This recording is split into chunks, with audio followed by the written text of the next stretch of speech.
When Myles Garrett gave Shedeur Sanders a brief nod after the benching, it wasn't just a show of support, it was a passing of the torch.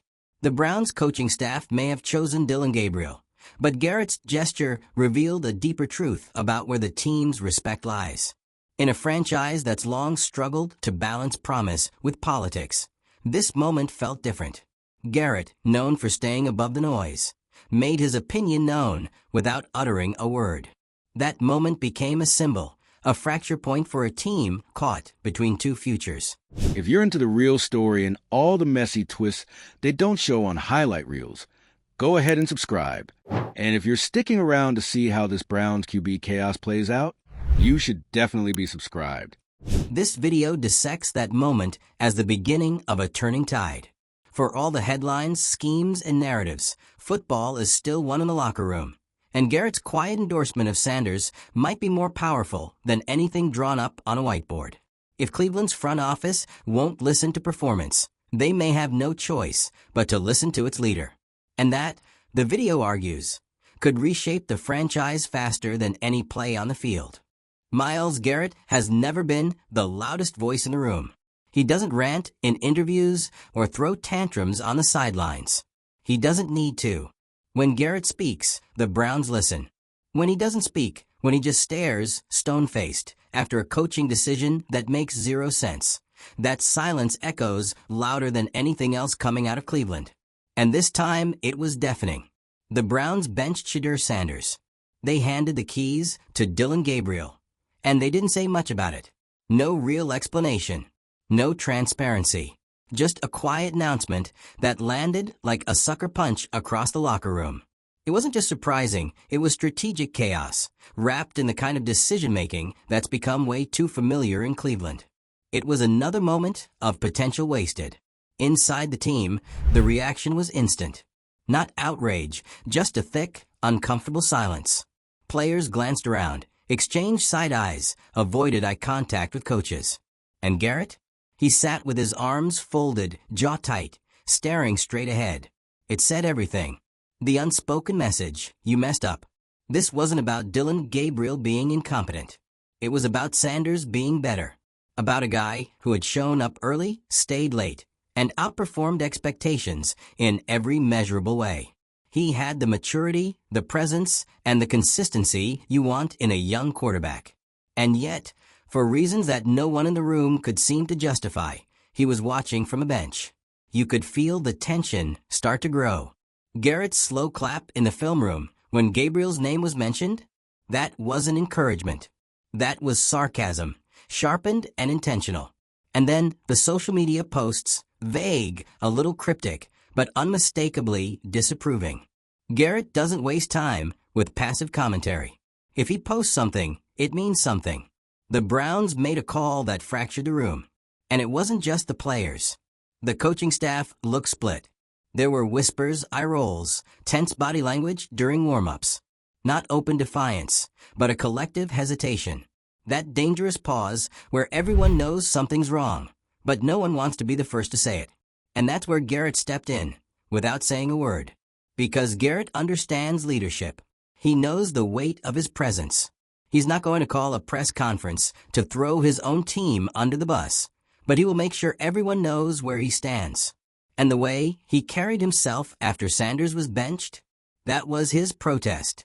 Quiet, powerful, impossible to ignore. Meanwhile, Sanders didn't make a scene. He kept his head down, kept working, kept preparing like he was the starter. That alone earned him even more respect. While the organization played political games, Sanders stayed focused. Every time he touched the field in practice, he delivered. Every time a coach tried to challenge his readiness, he proved them wrong. It was a slow burn, but it was steady. And Garrett noticed. You could tell. In the way he started walking off the field with Sanders after drills. In the way he locked eyes with him after big throws. In the subtle nods, the sideline presence, the quiet endorsement. Garrett wasn't just frustrated. He was invested. He was saying, this guy's got it. Why are we wasting time pretending he doesn't? The tension only grew as Gabriel struggled. In games, his decision-making lagged. Drives stalled. Momentum never fully materialized. And you could see it on the faces of the players, especially the veterans. They weren't panicking. They weren't quitting. But they weren't buying in. And that's fatal in a league where locker room chemistry is everything. Every week that passed with Sanders on the bench, the sense of disconnect got worse. The media caught on quickly. Reporters started asking the uncomfortable questions. Why was Sanders benched in the first place? Why isn't the staff responding to what's clearly working in practice? But the Browns' leadership stayed vague. Non-answers, coach speak. Rehearsed lines that only made the situation feel even more chaotic. Garrett kept the calm. But the message was the same. We're not aligned. And yet, through all the dysfunction, Sanders just kept rising. He never got rattled. Never threw shade. Never played the victim. Just practiced like his life depended on it. And eventually it worked. Reps increased. Assignments changed. Sanders started to get more looks in key situations. 2-minute drills. Red zone reps. And the difference was immediate. The energy shifted. Teammates responded. Garrett? He didn't celebrate, but the approval was there. This wasn't just about who could throw the better spiral. It was about who commanded the huddle, who earned the trust. And Sanders had that. Quietly, fully, undeniably. Which brings it all back to the front office. Because the real question isn't why they benched Sanders. It's why they stayed with the decision even when every sign pointed the other way. It was performance versus politics. Talent versus optics. And they picked the wrong side. And when you make that kind of call in a room full of grown men who grind every single day, you're not just benching a quarterback, you're undermining the entire system. That's what Garrett was reacting to. That's what his silence was pushing back against. Not just a bad call, but a dangerous precedent. The kind of decision that tells players, it doesn't matter how hard you work or how well you perform, someone else is pulling the strings. And for a player like Garrett, who spent his entire career being the standard, that message is poison. Because Garrett believes in team culture, in earning your stripes, in proving it every single day. And if the franchise he's bled for can't hold that line, that's not just frustrating, it's offensive. The good news? Things are shifting. Sanders is earning his way back, not because of pressure from the media or even Garrett's influence, but because he's doing what the Browns' front office couldn't. He's letting the results speak. He's not asking for a handout. He's forcing their hand with consistency. But the damage isn't fully repaired. The Browns are still at a crossroads. They can't afford to repeat the same mistakes, ignoring leadership, misreading the room, making decisions in a vacuum. Because Garrett might not be shouting, but he's watching. And the moment he starts to check out, the soul of this team goes with him. What they do now matters. They've got one of the best defensive players in the league taking a stand, quietly, but unmistakably, for standards, for culture, for long-term success. And they've got a young quarterback who's proving daily that he's ready, regardless of politics. This is the moment to course correct. Because if they don't, they're not just risking another lost season. They're risking the erosion of everything Garrett has spent years trying to build. And when a player like that starts to lose faith, it's hard to get it back. This whole saga is a warning shot to every team that thinks leadership is just about titles and press releases. It's not. It's about reading the room, listening to your captains, trusting the work you see on the field, not the story you want to tell the press. The Browns still have time to fix this. But it starts with ownership, of the mistake, of the tension, of the responsibility to put performance first. Because Garrett's already spoken. And he's not using words. If you've been following this saga, you already know this is bigger than just a quarterback switch. It's a cultural fault line. And depending on how it's handled, it could either be the beginning of a franchise turnaround or the start of another implosion. Let us know what you think. Is Sanders finally going to get the shot he deserves?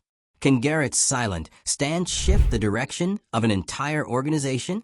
Or is this just another chapter in the Browns' long history of self-inflicted disasters? Drop your thoughts in the comments.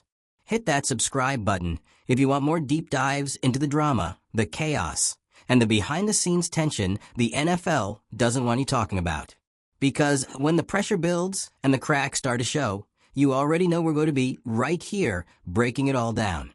The Cleveland Browns have always been one of those franchises that feels like a test of endurance, both for the players and the fans.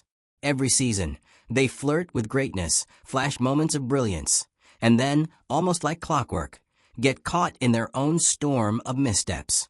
This time, the storm has a name, Shedeur Sanders. And standing right in the middle of it, holding the line as the winds pick up, is Myles Garrett. When word broke that the Browns were benching Sanders in favor of Gabriel, it didn't feel like strategy. It felt like déjà vu. Another bizarre twist in a franchise that keeps choosing chaos over clarity. The announcement wasn't loud. It wasn't dramatic. But the silence afterward was.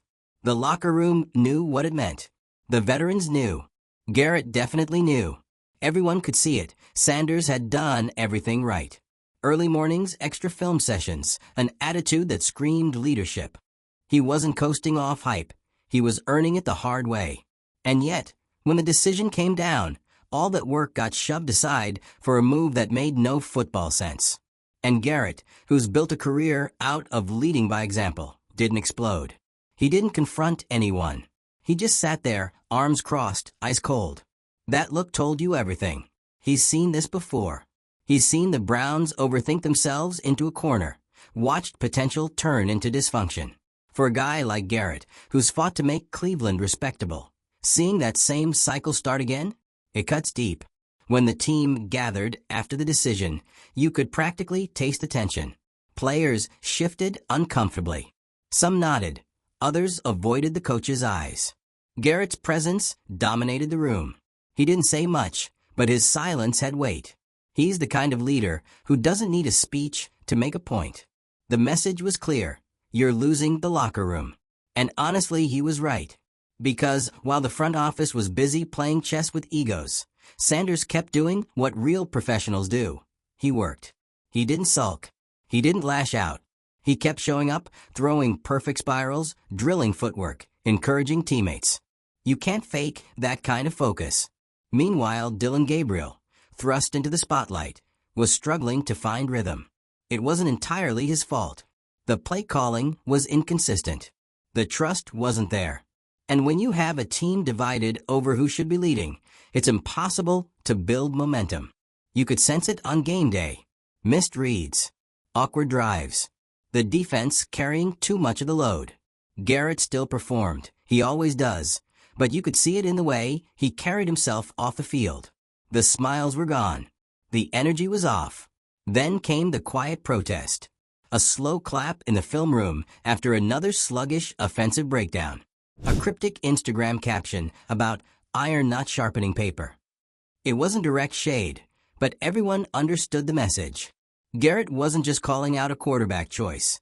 He was calling out the culture that led to it. And the fans picked up on it immediately. The team's social media pages turned into battlefields. Some defended Gabriel, but most echoed what Garrett's silence had already said. How do you bench the guy who's been outworking everyone? Inside the building, the division deepened. Veterans backed Sanders. Younger players followed their lead. Even assistant coaches started to question the direction privately. It became more than a football debate. It was about credibility. And credibility, once lost, is nearly impossible to win back. The Browns had positioned themselves as a team finally on the rise. They'd built something that looked stable, something you could believe in. But this move shattered that illusion. For every player grinding for reps, it sent a chilling message. Merit doesn't matter here. Politics do.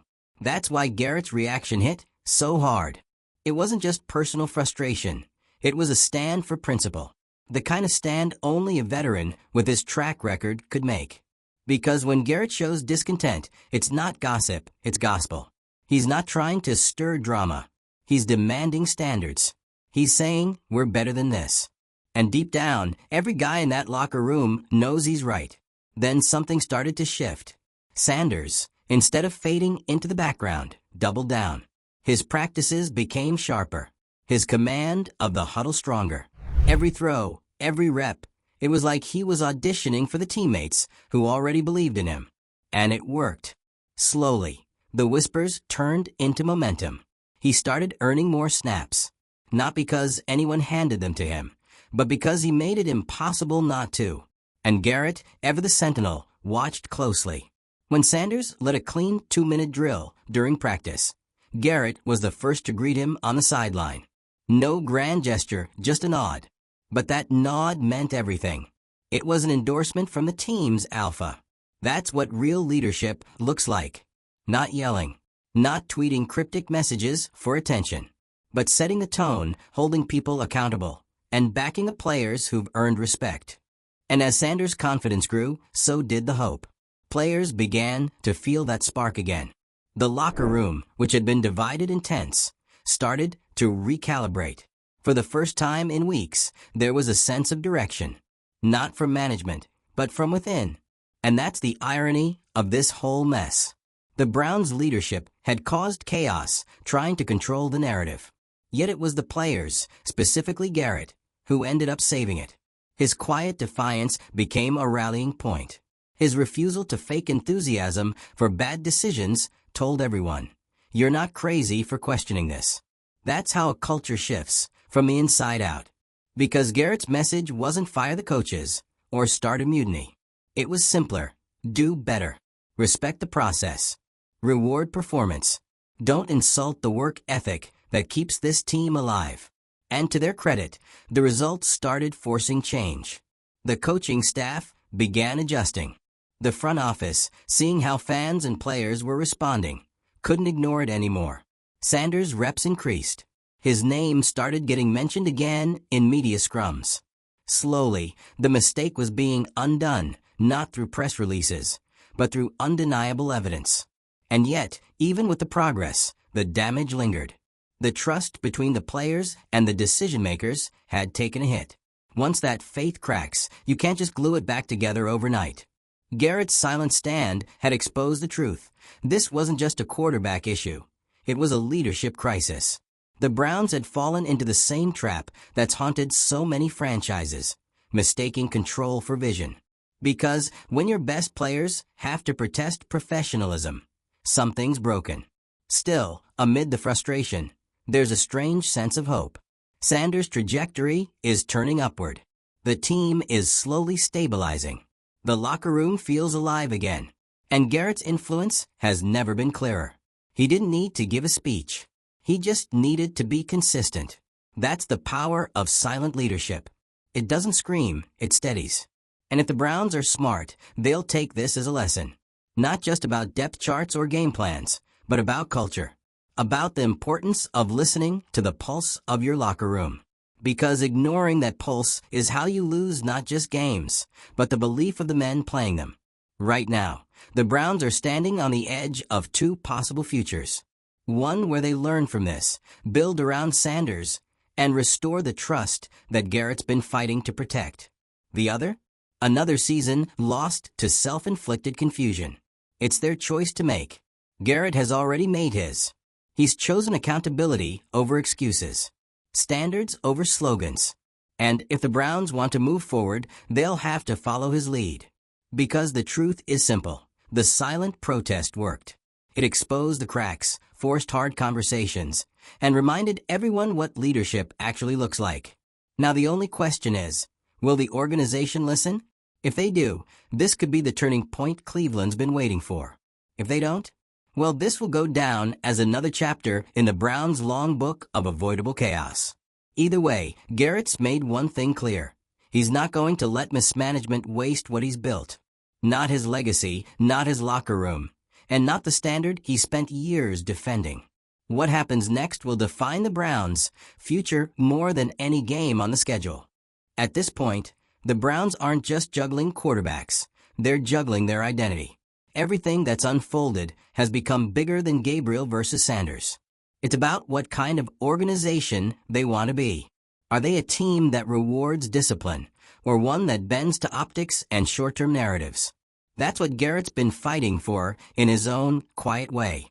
Every cold stare during team meetings, every subtle shake of the head after a bad offensive possession, every carefully worded post on social media. It all adds up to a form of leadership that doesn't need a microphone to make noise.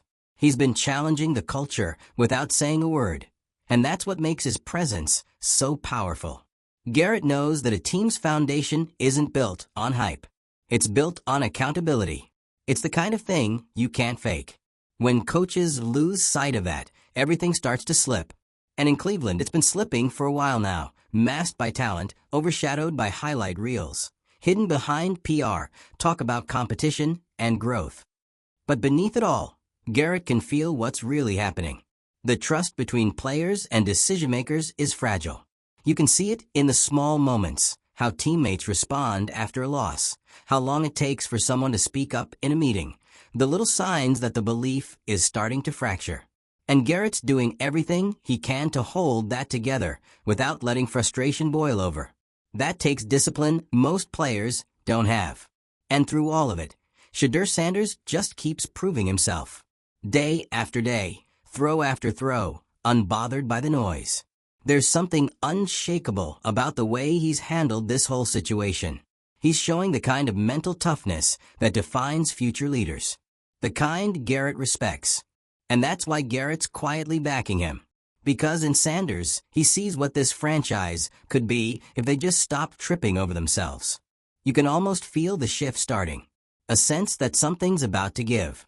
The Browns can't keep straddling the line forever. Eventually, they'll have to choose. Keep pretending this is working, or finally align with the players who actually believe in what they're building. Garrett's silence is the clock ticking down on that choice. The longer the front office drags its feet, the louder that silence gets. And maybe that's the story Cleveland needs right now, a wake-up call from the one guy who's given everything to this team, saying without words, enough. If they're smart, they'll listen before that silence turns into departure. So what do you think? Has Garrett's quiet rebellion already reshaped the Browns' direction? Or is this franchise still sleepwalking toward another self-made disaster? Drop your thoughts below, and make sure you're subscribed for more breakdowns of the drama unfolding in sports' most unpredictable teams. Because with the Browns, one thing's always guaranteed: peace never lasts for long.